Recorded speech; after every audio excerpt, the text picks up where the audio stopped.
changing things up. So Ray's going to be out, Yujun coming in.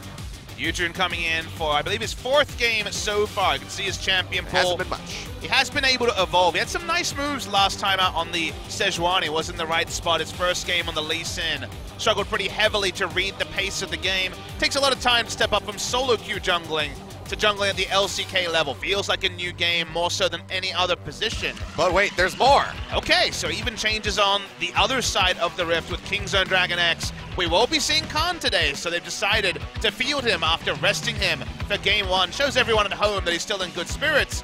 Peanut also, win MVP, be removed. Clearly, this is a pre-planned decision coming through from Kingzone Dragon X, and it also means that their entire roster will play on the same day for, I believe, the first time this season. Yeah, so just going to be mixing things up a little bit, kind of experimenting with who plays better with who. So swap out there on the jungle and top, like you said. Seems like this is obviously going to be something that was pre-planned here from the side of Kingzone. Otherwise, no real reason to swap anybody. The Camille got battered a little bit in the early game, but Rascal, I mean, he held his own in the end. He was going in here for Kongdu, which Khan will be happy to take the Jace into all the same. Wow, you say happy. His interview after play on Jace vs. Sion. He says it's exhausting to play against, but his frustration at playing against the Sion. The words he used are probably not broadcast appropriate, so we'll just say exhausting. That's a nice way to put it. Nice turn of phrase there. That's anyone into Sion. So the Jace probably going to be a bit more comfort for him, but we'll see. Kind of have to. Ooh, okay. They kind of have to last pick for top lane. Otherwise, if they lock in Gnar, it will be Jace and it will be hell in the top lane. So they have to try and give some coverage to Roach and hope that Khan himself jumps onto the Gnar. This is likely to be a Jax jungle, but it could still be Jax top from Khan. We saw Untara play the Jackson. The Gnar is so safe that I think it just will be the lock-in for Khan. So people looking for a Riven are going to sadly be very disappointed when the Gnar is most likely going to be locked in. It's 10 games of Gnar this season for Roach. So against other members, he would have locked in the Gnar at the Cassiopeia pick because of it being the Jace aficionado Khan's Jace. They had to deal with that respectfully. See what Roach wants to lock in. Could definitely be an Orin for initiation here if they want it. Just go for a farm lane. The Sion also a possibility to just neutralize the top side.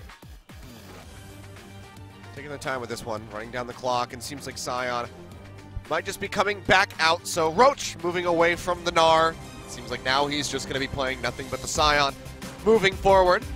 But yet again, powerful draft from Kingzone, a very aggressive one. They got the Xayah Rakan bot lane. They have the Jax out of the jungle.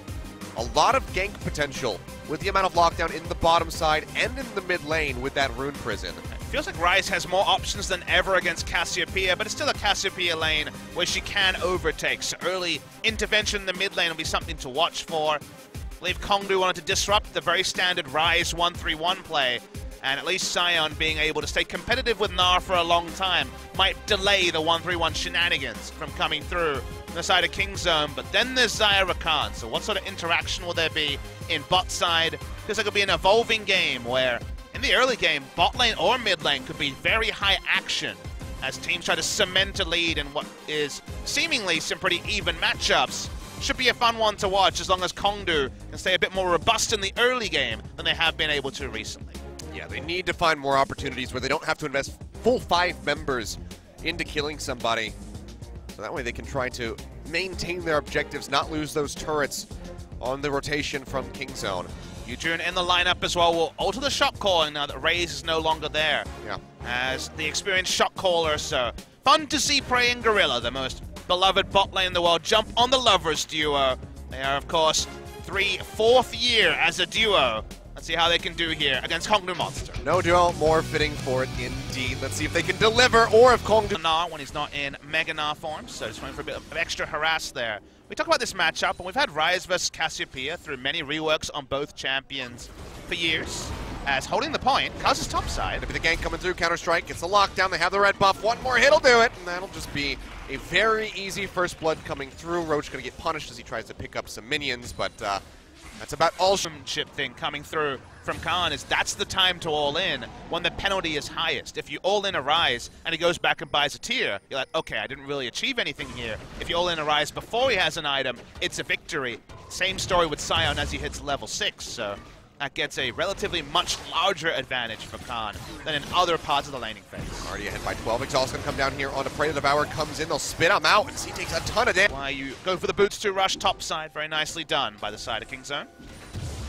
Blue buff going to get taken away there by Cuzz as he rotates over, sees Edge, and Pinch is coming through for BDD. He'll jump in, gets the Counter-Strike lockdown. Big hit off the W. Poison starting to come through as Edge tries to trade this one back, and an Abyssal Voyage comes in from Secret, who arrives on his own. They'll get the lockdown here on the Cuzz. He jumps away, barely manages to stay alive. The shield comes down from Gorilla, and now they're trying to trade this back. Yujun goes low, TP being channeled from the top side of the map, and that's actually going to be Roach joining in. He's looking for the hit, but can't curve his way around that wall, and Cuzz will eventually get taken down. Ace in the hole from down. Doesn't have the flash up as they try to get the lockdown. Miasma comes through. He's down to half HP, but a big knockup comes in into the root.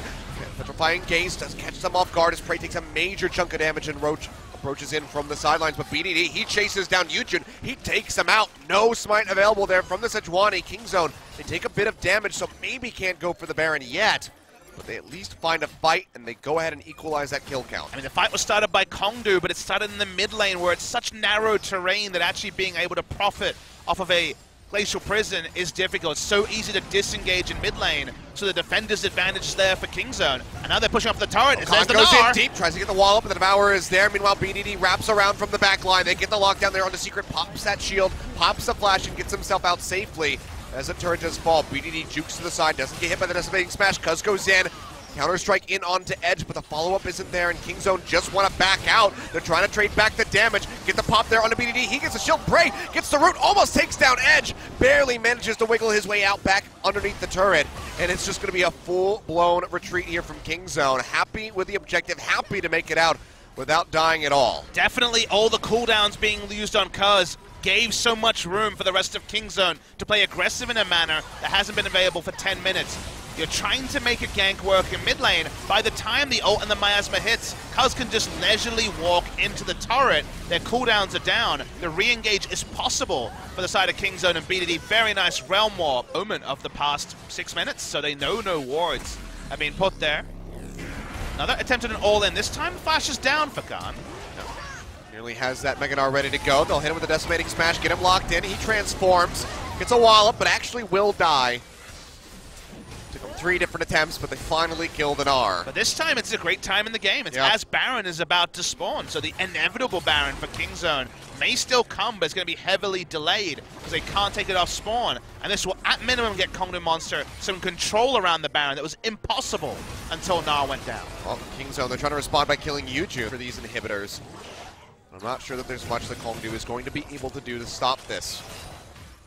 Even though it's not 8.4, we don't have the Baron of Command minions. Still going to be rough times, and BDD just absolutely destroys the Cassiopeia, makes it out with a sliver of HP off the back of that Realm Warp. Cool Common collected in the boots behind. Too far. Hard to win the MVP when you're on a team like Kingzone because there are so many people that raise their hand every game and say, it's time for me to pick up the MVP, I'm going to hard. Prey is chunked out. That does limit them a little bit, but that's going to be the redemption coming through. Pop up in on a Secret, try to eliminate Tom Catch. He pops the shield, tries to waddle his way back into the Fountain where Prey is just firing upon Soul, but he will answer back the regen. Just a bit too much for the Xayah, and maybe Kingzone have to peel back. They get a second one, the bot lane dead. And now they're going to try to go in for the retreat. Roach taking up into the front line, will get chunked low. Here by Cuzz, Counter-Strike up, they get the lockdown here onto Soul. Big hits onto the Caitlyn as he tries desperately to kite back, but it's going to be Khan who comes up with a kill, and Cuzz still alive here for the moment, gets a slight little bit of HP back, but Edge gets the respawn. Comes back into the fray, Petrifying Gaze connects in onto BDD, they take him down, and now it's just Khan. As the transformation ready to go, he's just going to try to go ahead and waste some time, allow for the respawns to come in for Prey and Gorilla so they can't get punished for their objectives. He'll make his exit. I guarantee I would get hit 100% of the time if I tried to do this in my solo queue.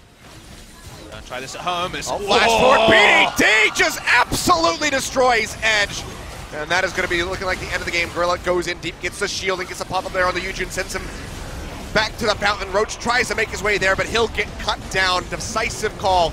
They go in, they eliminate him, the Nexus exposed. 45 minutes on the clock, much slower by Kingzone, much less control from this squad, but the Nexus will fall in the end. It's still a 2-0 regardless, as they find themselves another victory. Yeah, 5 minutes ago, they took too many shortcuts and the game does extend out, but second time around, BDD feels like 8.4 rise with the new Seraph's Embrace mana and ability power synergy buffing up the Rise. This was 8.3 Rise, but a monstrous amount of damage. Just training down the Cassiopeia twice in a row. Kingzone Dragon X do win 2-0. But a little bit of a comment, respect where respect is due for Kongdu Monster. It was a much improved performance overall, and especially in Game 2, where you could say they led the charge for the first 20 minutes of the game. They looked a bit unfamiliar in that role and did unfortunately not be able to find the third, fourth, fifth step. But they've been struggling on step 1 and step 2. Step 1 and step 2 looked in position here